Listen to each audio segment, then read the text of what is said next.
is good, YouTube? Quinn Wade Basketball Analysis coming to you with a quick video. I wanted to let you guys know I got some new merchandise available, not just t-shirt anymore. I got different type of t-shirt, different type of shirts and logos that you can purchase on my spread shirt, and also hoodies now. We have expanded and added more to the channel and more merchandise for the brand. Thanks for supporting. It will be in the description and the links will be in the comment section below. Thanks for helping me and supporting the movement. Quinn Wade Basketball Analysis. I'm going. What is good, YouTube? Quinn Wade Basketball Analysis coming to another video today on Monday, and we're gonna do a quick power rankings. I just started doing this consistently every month this year, and some of in the end of 2019, just because people want to know consistently throughout the season and how injuries and trades and teams getting hot and teams getting cold and coming back to reality. People want to know who's the best team and who are the legitimate contenders in the NBA throughout the whole entire season until we get to the playoffs. And as we're getting closer to trade season, we've seen a couple trades happen, like the Jordan Clarkson Dante Exum trade. Kevin Love is on the trade market, what we hear. Drummond is on the trade market from what we hearing. And that can be big news for a lot of teams that's looking to move up in talent, looking to find that missing piece, looking to trade off assets to get draft picks, and looking to get younger players and younger projects, and teams trying to move up. And where they at, they not trying to settle, they not trying to get comfortable, they trying to move up so that way they can compete for a title. And that's what it's all about, trying to get to the playoffs to have a chance at winning the championship. And I think that that's the most important goal every team should have, or trying to get to that goal in years, so that way you can get to the playoffs and win one. And we have a lot of teams that's really competitive. If you look at the bottom of the East, you can say about 4 or 5 teams are fighting for the AFC, but you can actually say that for the Western Conference, as every team right now is a 3 to 4 game win streak away from being in the playoffs. And it looks like the 7th through first seed in the West, it looks like it's locked up right now. But we know how the West is. 1 5 game losing streak, one injury away, and everybody can be clogged back up. But OKC is the mover up in my opinion. I did not have the Thunder making it to the playoffs, even though I did respect players like Shea Gilgeous and Chris Paul and Danilo Gallinari and Steven Adams. They have really held down the fort. They have made no significant trades or significant changes. Billy Donovan looks like a genius right now. People thought he should have been fired. People thought that he should have been fired. And look at him right now. Got the Oklahoma City Thunder 5 games above 500 at 20 and 15. They the riser. Nobody expected Oklahoma City to be a legitimate team, but the people who did never thought after the first couple weeks in the season that they'll be able to be 5 games above 500. And that's very impressive. You look at the Spurs. I told you guys a lot. They're a 2-3 game win streak away from being back in that 8th to 7th spot. Now it looks like everybody's going to fight for that 8th spot if Oklahoma City can stay consistent. And even if they go 500 all the way out, Oklahoma City still will make the playoffs by the end of the year unless somebody go on a mass win streak, which they have done with a 5 game win streak currently and going 9-1 in their last 10 games. But the Spurs, the Grizzlies, the Blazers, the Timberwolves, the Suns, the Sacramento, and now the Pelicans, who's starting to win a lot more, and they have Zion Williamson coming, they all are active for that 8th spot. Whoever can pull off a small win streak that can get them above 500, which a lot of these teams may take 7 to 8 games. But if they can just win 4, lose 1, win 3, they can really make up some ground and lock up that 8th spot.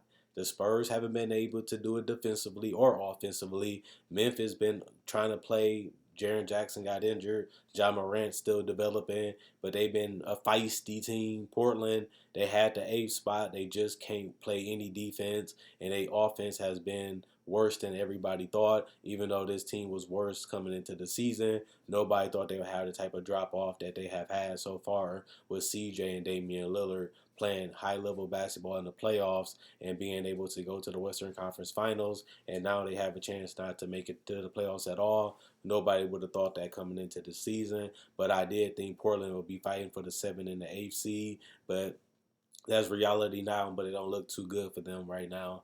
Minnesota has had too many injuries, but they still managed to pick up 2 wins to keep them in the hunt. And the Phoenix Suns, they had the spot. They went 3-7, and injuries does happen. The suspension of DeAndre Ayton hurt it, but they haven't been able to be able to win games consistently. And the Kings, 1 minute they was in the A spot for a week, and they spent it. They defense and offense has been terrible, and the Pelicans just didn't have enough talent, and now they starting to get healthier and guys starting to find their roles. And when you look at the East, it's the Bucks 5 games above everybody else, and the Eastern Conference, they're definitely the best team in the East. They was able to win without Middleton. They was able to compete and win without Giannis. They great offensively, virtually unstoppable, blowing out everybody with a 12.8 point differential, and they're locking teams up and they're obliterating defenses. Boston has been a lot better than what we have thought. I had Boston in the top 6, but I didn't know they was going to be the second seed in the East. I don't know if they're going to finish there, but they have meshed and gelled very well. You got to give credit to the team and also Brad Stevens for being able to get on the same page early in the season, because they did make a lot of changes to their offense and defense, and they still have found a way to make it work and click. You look at Miami Heat, they're 26-10, but they're better than what people expected. People thought they'd be a sixth, seventh, or eighth seed, and throughout the whole season, they've been in the top 4. And they have been a team that knows their role. They nobody try to do too much, too less. They play together. They move the ball, and they try to do whatever they can to grind and win games. And they can win sometimes ugly, sometimes it's very close. But they've been, and you can tell by their point differential being 3.8. But they still went 7-3 in their last 10 games, and they're a threat in the Eastern Conference. If they can make another move to help Jimmy Butler and his team get more elite defensively, while also giving them another option offensively outside of Dragic and Butler that can create a shot and get buckets, maybe they can move up and be the second best team in the East. And Toronto has been in the same thing where they've been fighting injuries and everything, but they still been finding ways to win and close games, which is very important. But not only that, Toronto has had their guy rise to the level of an all-star caliber player in Siakam. Some people made an argument for him. This year is obvious that Siakam is one of the top 5 forwards in the world. He has just been that great defensively. His offense has ticked off a little bit, but he's still getting his 20 and almost 10, and that's very impressive. He has lived up to the hype. He has lived up to the contract, and the Toronto Raptors is reaping benefits for that right now. Philly, the most disappointing team in the Eastern Conference, going 23-14, losing 4 straight games, being 3-7 in their last 10, just struggling to score the ball, struggling to execute, and they're not the defensive teams that we thought they would be. We thought this probably would be the best defense with all the weapons and all the length and size and athleticism and mobility and the ability to switch damn near everything. You would think that Philly would have been the second or first team in the East, but they've been middle of the pack just as good as the other teams. And remember, Ben Simmons and Joel Embiid, they usually don't play that well in the playoffs. So even if they get a low seed, it's going to be tough to pick them to come out the second or the Eastern Conference Finals, because they've been so inconsistent on both ends of the court so far. You look at the Pacers; they've been a surprise team. Most people thought they would miss. Most people didn't think they'd be that good, but they're 8 games above 500. At one point, they was almost 10 games above 500. They've been fighting Philly for that top 5 seed. They have stayed competitive. They have stayed disciplined, and without Malcolm Brogdon and without Victor Oladipo, Miles Turner missed some games, and you can't even tell because they've been able to win games with or without whoever's in that lineup. You have to give a lot of credit to Nate McMillan for giving them a culture, for giving them an identity, for making them play hard, for making them be able to be in their spots and be able to fight and play consistently with each other and against teams. And they look amazing right now. I love how the Pacers been playing, unselfish, moving the ball, setting screens, getting first steps, and finishing around the basket, finishing with floaters, killing teams in the mid-range and knocking down threes when they need them. They have been a well-oiled machine. They know where to go. They know where to be, and they know who they are as players, and they don't stray too far from that. Brooklyn, I don't really have nothing really to say about them because they don't have Kyrie, and LeVert just came back. Plus, Spencer Dinwiddie been carrying them all season.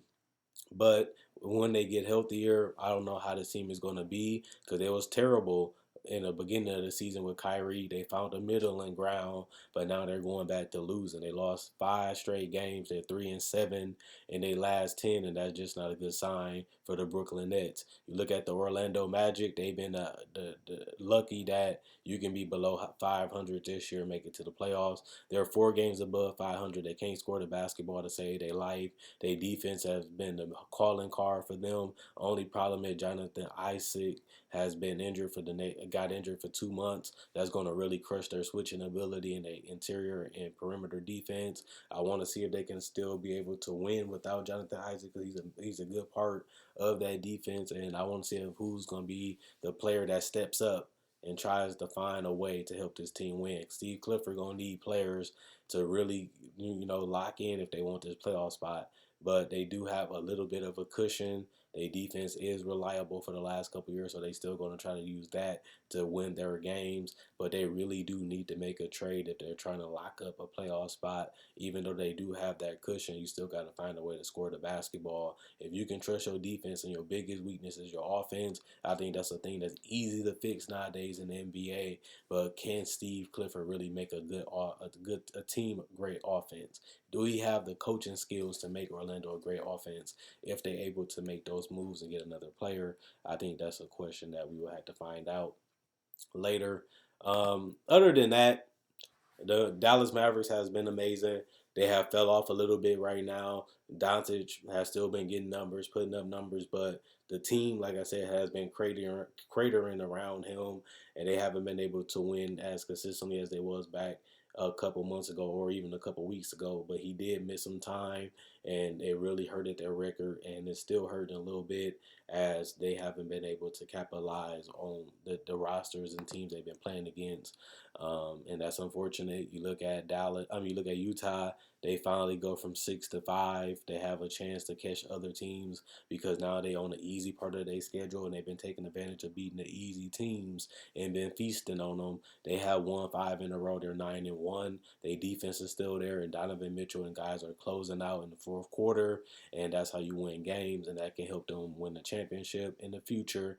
If they can find another piece to put with this team, or even if Mike Conley go back to being the old Mike Conley of the last 2 years, maybe that can give them that boost that they need to make it far in the playoffs. The Clippers, we still can't gauge them because Kawhi Leonard still doesn't play back to backs.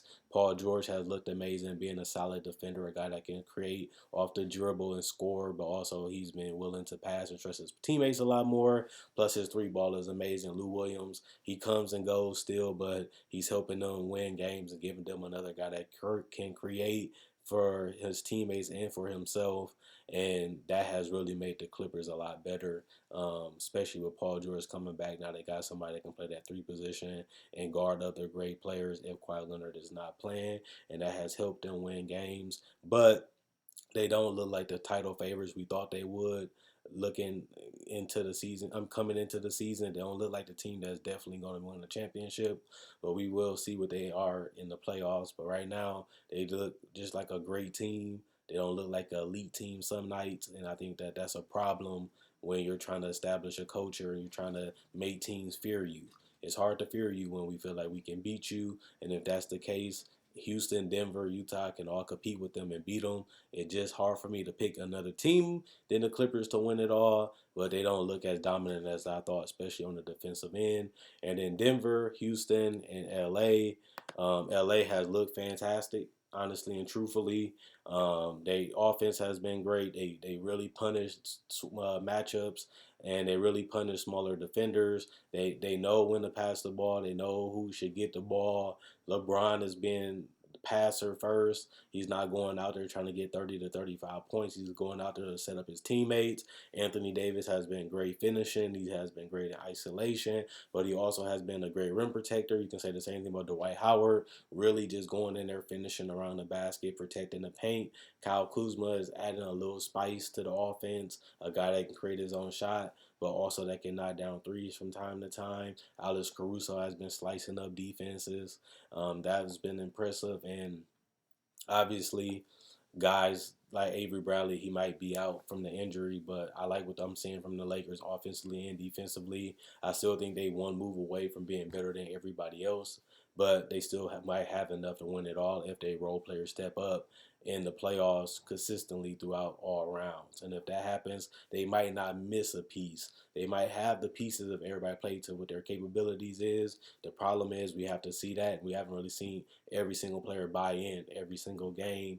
And if they can build the camaraderie and the chemistry, maybe they don't need another piece. Maybe they just have to play hard and everybody step up throughout the whole playoffs, and that should be enough for them to win. And obviously, Denver, their defense has been better. Jokic has been playing better. Murray has been closing, and Will Barton has been spectacular. We'll see if he continues to come back down to earth.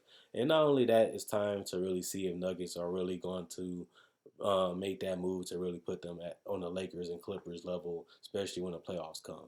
That's going to be the biggest thing for them because they finished number 2 last year and they struggled real bad in the playoffs outside of Jokic.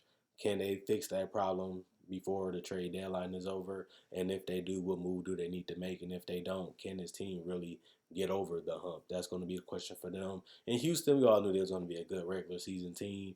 Houston, I don't really have nothing to say just because we want to see what they do in the playoffs. You got Russell, you got Harden, you got D'Antoni, you going to win games. And that's what they have been able to do.